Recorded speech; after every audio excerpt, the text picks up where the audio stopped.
In the brutal summer of 1988, in the parched flatlands of Curry County, New Mexico, every farmer for 40 miles capped their irrigation wells and walked away from their land. The Ogallala had dropped beneath their pump intakes. The aquifer that had fed the region for 50 years had retreated faster than anyone had predicted. The wells screamed when they ran. The pumps pulled air. The center pivot stood motionless above dead crops, monuments to a bet that had finally come due. Every farmer except one. His name was Hollis Briarwood. He was 67 years old. He farmed 300 acres of dryland sorghum and a small herd of crossbred cattle on land his grandfather had homesteaded in 1908. And on the morning of August 4th, 1988, while every other farmer in Curry County was sealing their well casings with concrete, Hollis Briarwood was hiring a drilling crew from Lubbock to bore deeper into ground than anyone in the county had ever drilled. The drilling crew arrived at sunrise. 3 men, 1 truck, 1 rig. The drilling foreman, a Texan named Ray Ortiz, walked the property with Hollis before they started. He looked at the dead pasture. He looked at the cracked earth. He looked at the windmill, motionless in the still hot air. "How deep you want us to go, Mr. Brierwood? How deep can you go?" "This rig will punch through to 1,200 feet if you've got the money." "I've got the money. Most folks around here are capping right now, not drilling. I had 3 cancellations last week." "You sure about this?" Hollis Briarwood looked at his pasture. He looked at the dust devils lifting off the dead crops.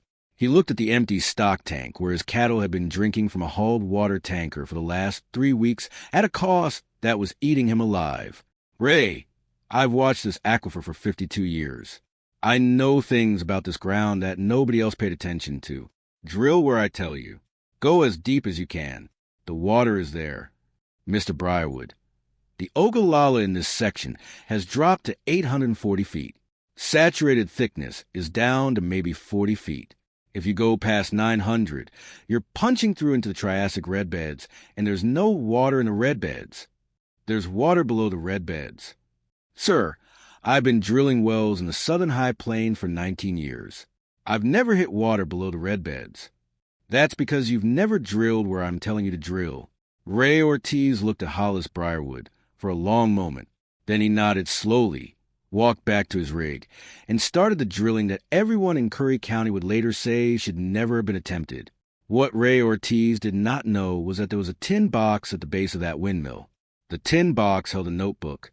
The notebook held 72 years of measurements and a single page of handwritten testimony from a man named Esteban Ruiz, who had drilled a test bore on this exact property in 1916 and had hit something the United States Geological Survey would not formally document until 1991. By the time Ray Ortiz hit water 9 days later, 1,127 feet beneath the surface, every farmer within 40 miles of Hollis Briarwood's property would have a story to tell. By the time the drought broke in October 1989, Hollis would be hauling water to 9 farms, including the farm of the man who had laughed at him hardest. The well that everyone said could not exist would be producing 80 gallons per minute in a county where the famous Ogallala was producing nothing at all. This is the story of how Hollis Briarwood saved 9 farms. But to understand it, you have to understand what he saw that his neighbors didn't. And to understand that, you have to go back to Sunday afternoon in 1916, to a Mexican driller with a steam-powered percussion rig, and to a notebook that one stubborn farmer kept hidden for 72 years until the day he finally opened it. If you're enjoying the story so far, don't forget to hit the like button and subscribe. Drop a comment telling me where in the world you're watching from. I love hearing from you. Hollis Briarwood was born in 1921. His grandfather Tobias had homesteaded the land in 1908, when Curry County was still being carved out of the unbroken short grass prairie. Tobias built 3 things on that homestead before he built a house: a fence, a stock pond, and a windmill. The windmill was the thing. Tobias drilled it himself to 220 feet, hit water, and the water had been coming up clear and cold for 80 years by the time Hollis took over the operation in 1949. But Tobias had done something unusual. He had kept a notebook every Sunday for 34 years, until the Sunday before he died in 1942. Tobias walked to the windmill, pulled a measuring weight on a string down the casing, and recorded the depth to the water table. The notebook lived in a tin box at the base of the windmill, wrapped in oilcloth. When Tobias died, his son Walter continued to practice.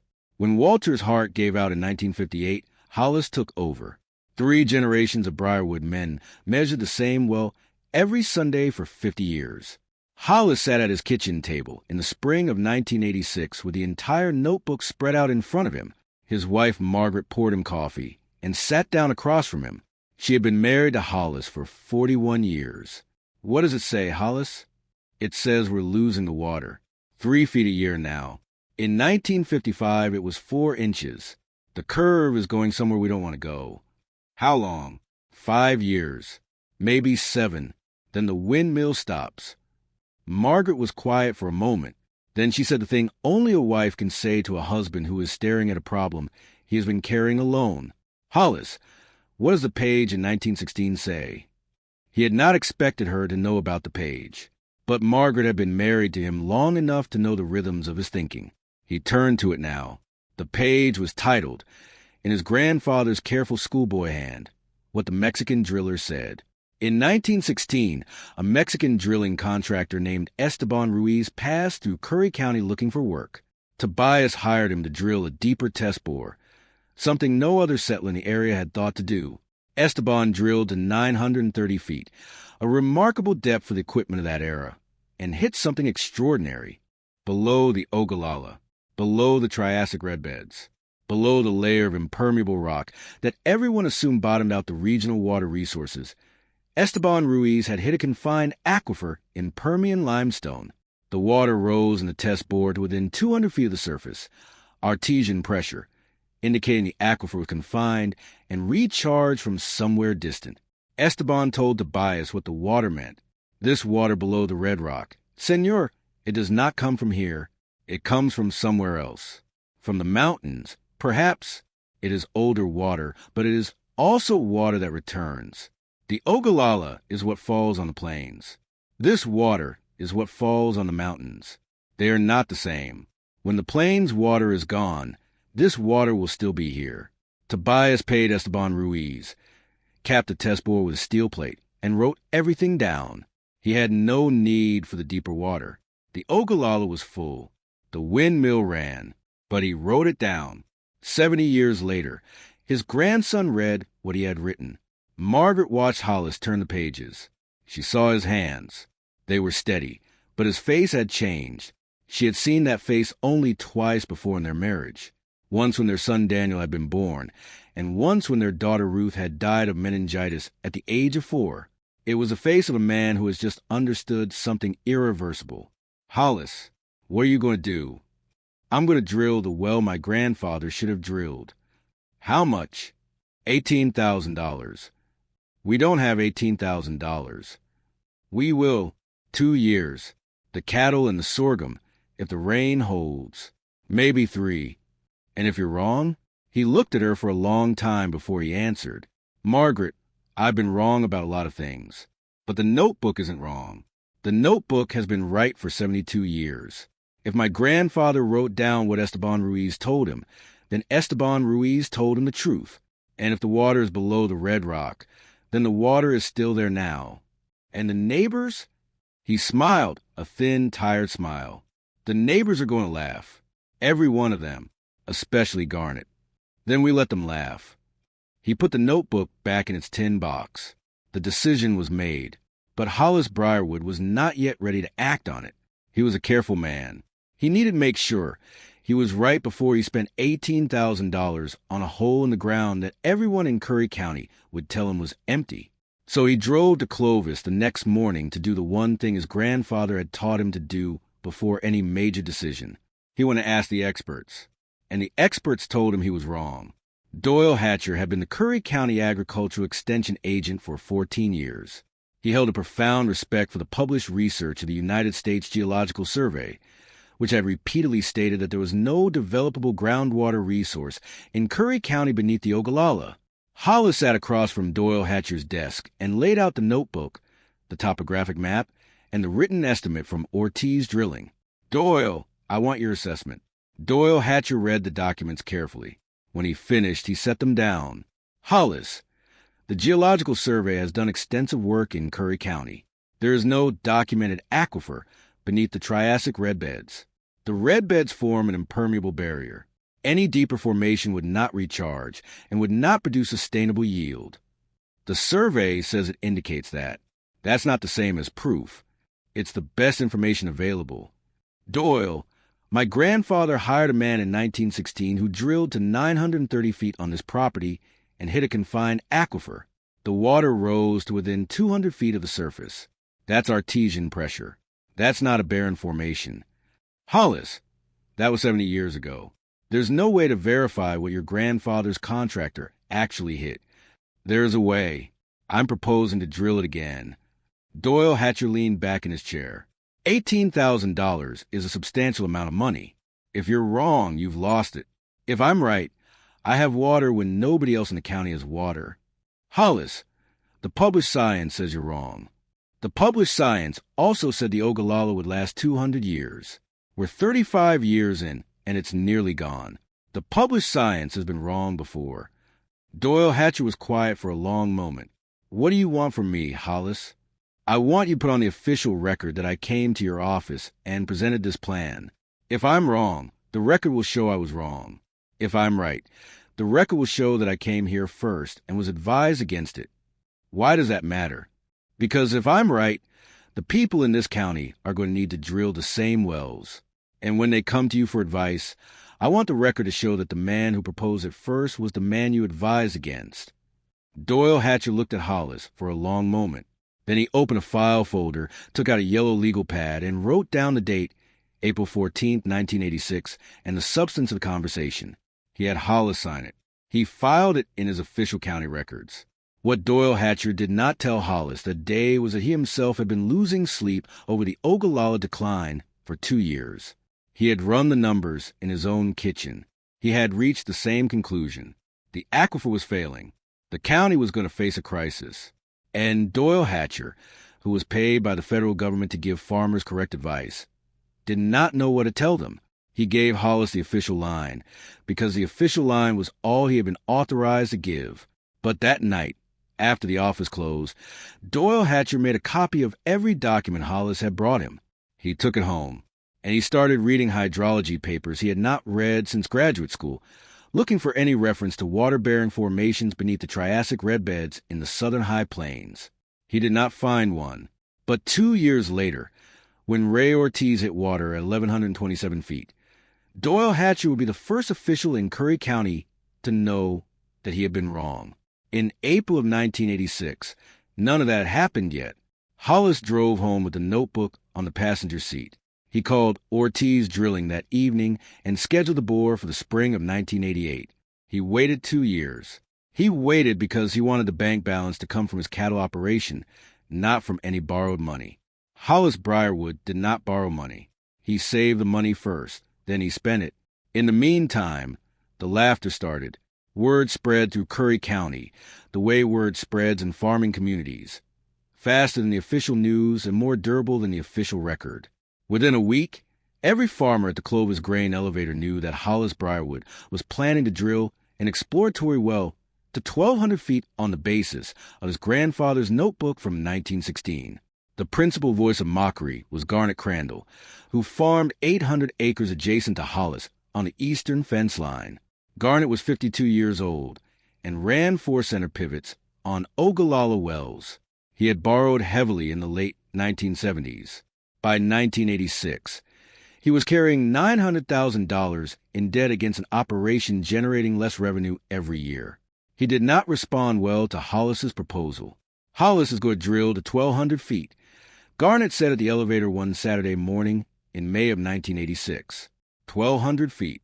There's nothing at 1,200 feet but red clay. The man's lost his mind. He's going to throw $18,000 into a hole in the ground. The man at the elevator laughed.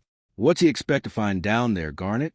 He says his granddaddy hired a Mexican in 1916 who told him there was water under the redbeds.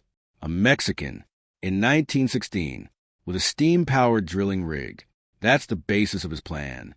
More laughter. Within a month, Hollis Briarwood had a nickname at the Clovis elevator. They called him the Mexican's apprentice. The phrase was meant to be derogatory. Hollis heard the nickname. He heard it from Doyle Hatcher, who told him out of professional courtesy. He heard it from his neighbor on the western fence line, a soft-spoken man named Wilbur Estes, the only farmer in Curry County who did not laugh. Wilbur drove up to Hollis's farm one evening in June of 1986. He found Hollis and Margaret on the porch. "Hollis, I'm not laughing. The men at the elevator are laughing, but I'm not. I've been measuring my own well. The decline rate matches what you've been saying for years. The Ogallala under my place is going." Hollis nodded slowly. "Wilbur, if I'm right about what's under the red beds, will you drill?" "I don't have $18,000, Hollis. I won't have $18,000. I'm just trying to hold on with what I've got. Then if I'm right, my well is your well too. As long as you need water, you'll have it." Wilbur Estes did not say anything for a long time. He looked at his hands. He looked at the porch boards. Then he stood up and walked to his truck and drove home without saying goodbye, because he was a man who did not know how to thank another man for a gift he had not yet received. That conversation, quiet on a porch with no witnesses, was the first piece of the network that would later save 9 farms. In the spring of 1987, the Ogallala under Curry County dropped another 4 feet. 3 more wells were capped. Garnet Crandall's largest pivot. Well had to be deep into 940 feet at a cost of $20,000. The well produced for 10 months at reduced flow, then dropped below pump intake again in February of 1988. By March of 1988, Garnet Crandall's operation was carrying nearly $1,100,000 in debt. He was no longer laughing, but he was still talking. Hollis Briarwood is going to find out what every other farmer in this county already knows. Garnet said at the elevator that March, "There's no water down there." What Garnet did not know was that on April 28, 1988, Hollis Briarwood signed a contract with Ortiz Drilling. The drilling was scheduled for August. 2 months later, the worst drought in Southern High Plains history would begin. If you're hooked on this story, make sure to subscribe and turn on notifications so you never miss an upload. Your support means everything and helps me bring you more emotional stories like this one. Ray Ortiz arrived at Hollis Briarwood's property at 5:47 in the morning on August 4th, 1988. He brought a 3-man crew, a rotary drilling rig, and the kind of professional skepticism that comes from 19 years of drilling wells in places where his customers were certain water existed and where it often didn't. The drilling site was a location of Esteban Ruiz's 1916 test bore.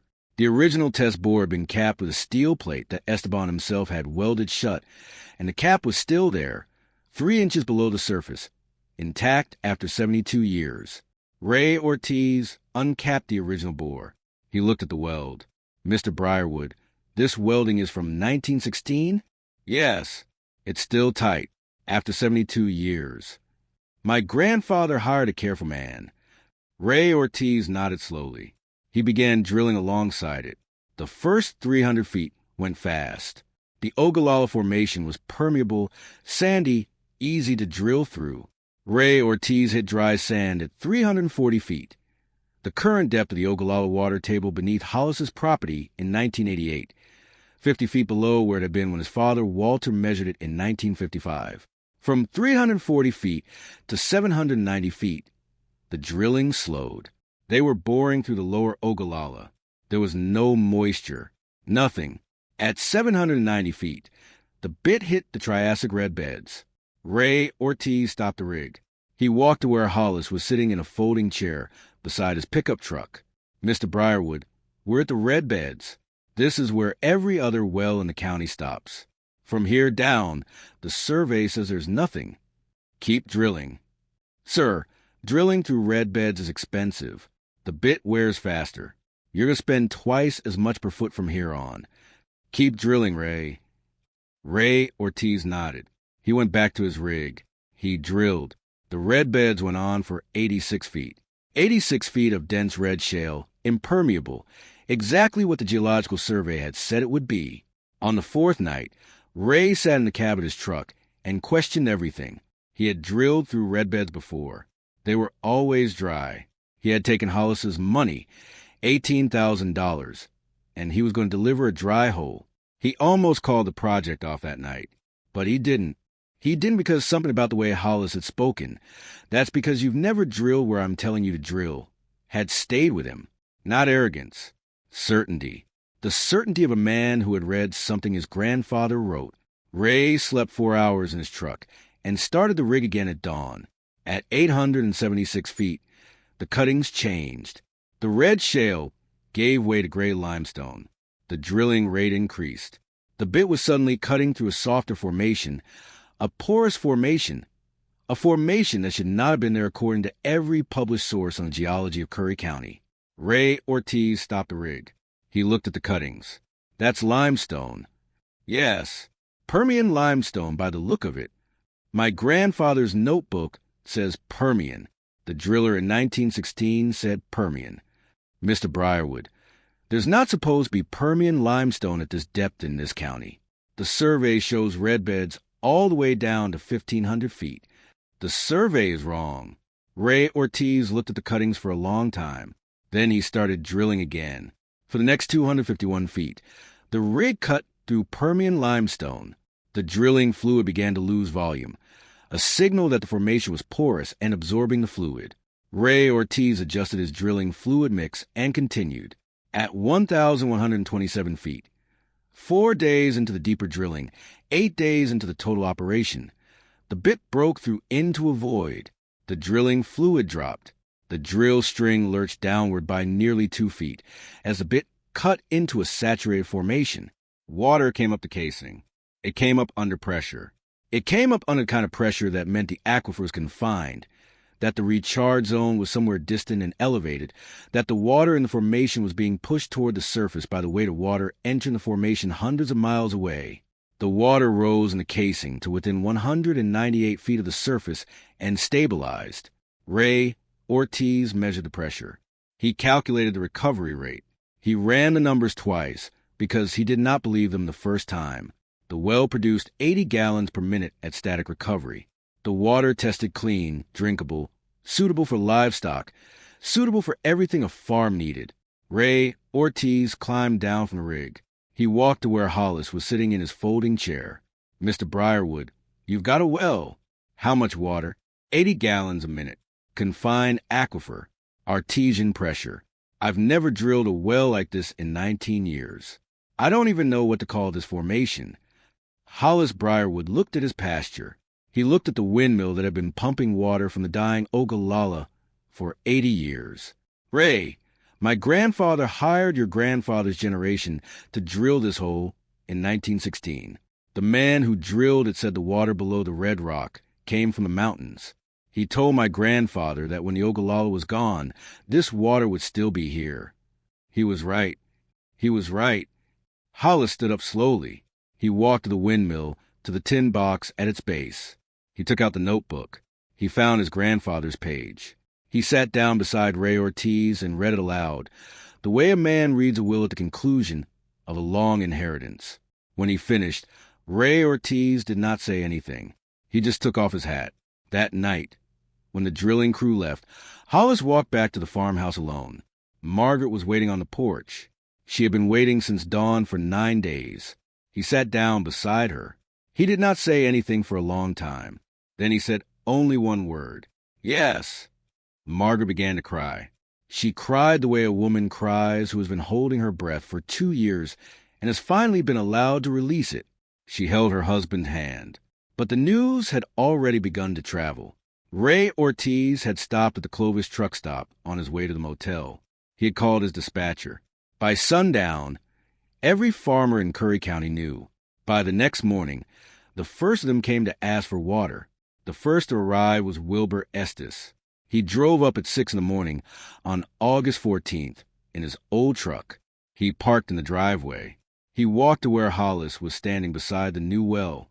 Hollis, I heard you hit water. I did. I have 80 head of cattle and a stock pond that's been dry for 3 weeks.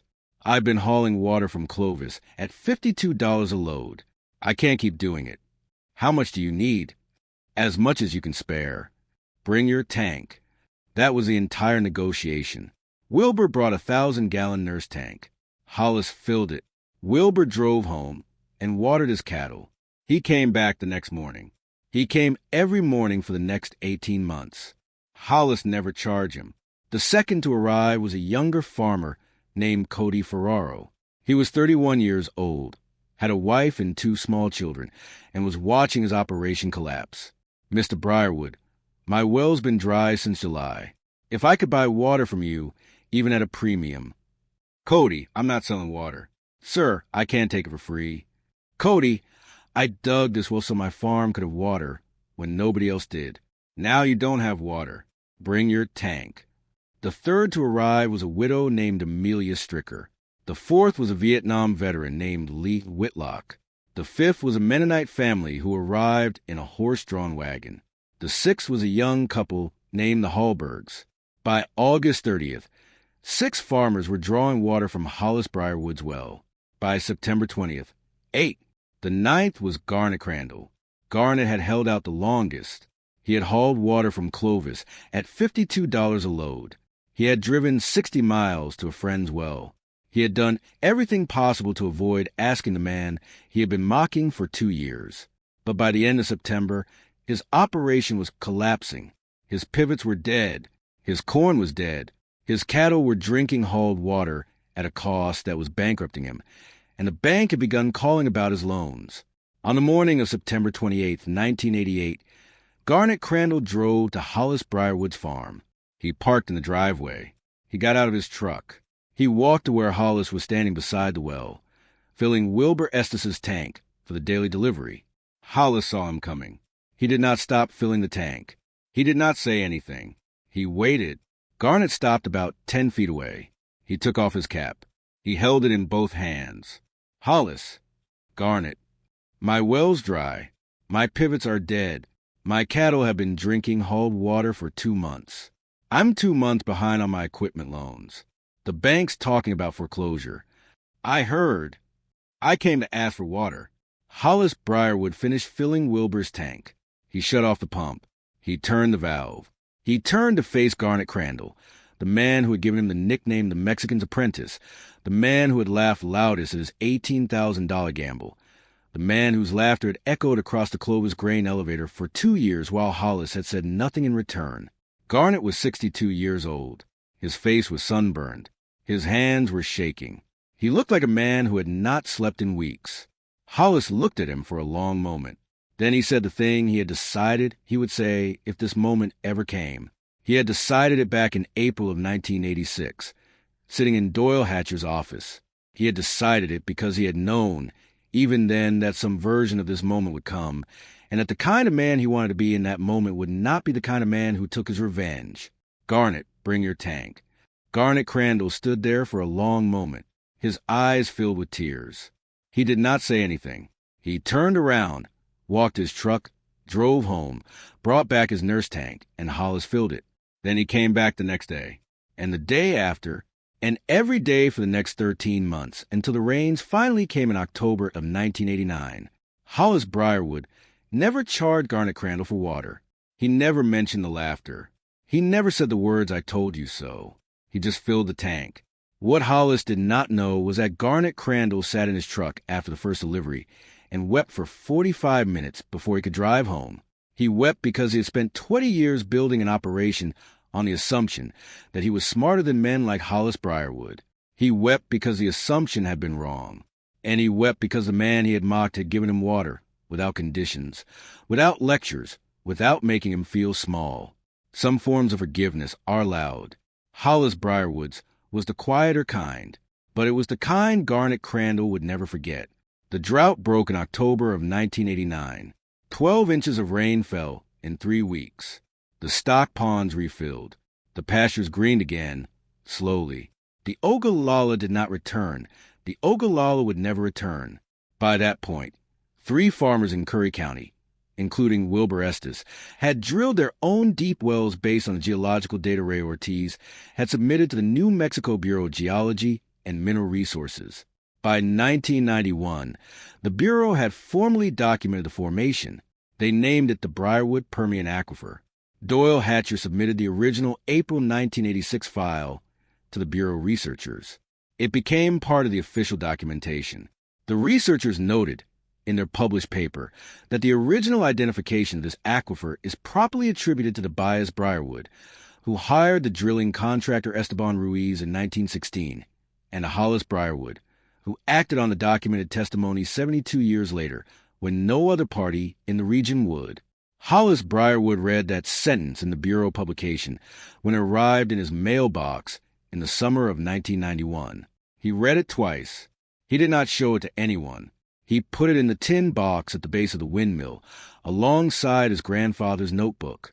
Garnet Crandall came every Tuesday morning until he died in 2007 at the age of 81. He came not because he needed water, his own deep well had been producing since 1990, but because he needed the company of the man who had forgiven him without ever being asked.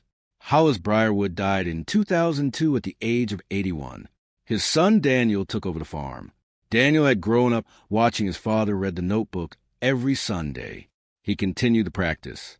So did Daniel's daughter Sarah, who took over in 2024 at the age of 38. Years later, on a porch in Clovis, Garnet Crandall told the story to his grandson at the age of 78. "I called him the Mexican's apprentice," Garnet said. "I called him that for 2 years, in front of every farmer at the elevator. Then my well went dry and his didn't, and I had to go ask him for water, and he gave it to me. He gave it to me for 13 months. He never said a word about what I called him. He never charged me $1. He just filled the tank." Why did he do that, Grandpa? Because he was a better man than I was, and because he understood something I never understood until that moment, which was that the difference between us wasn't smarter or luckier. It was that he listened to his grandfather, and I didn't listen to mine. What did your grandfather tell you? Garnet Crandall was quiet for a long time. He told me to keep notes. He told me to watch the windmill. He told me to write things down, the way the Brierwoods did. I never bothered. I thought I knew enough. Hollis kept the notebook. He kept it for 50 years. And when the time came, the notebook saved his farm. And then Hollis saved 9 more, including mine. What happened to the notebook? It's still at the base of his windmill.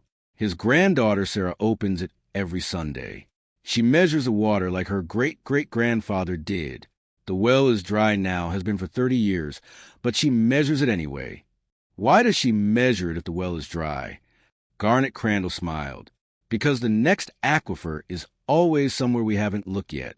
And the only way to find it is to keep watching, keep writing, keep listening to what the old men told us. The Brierwoods know that.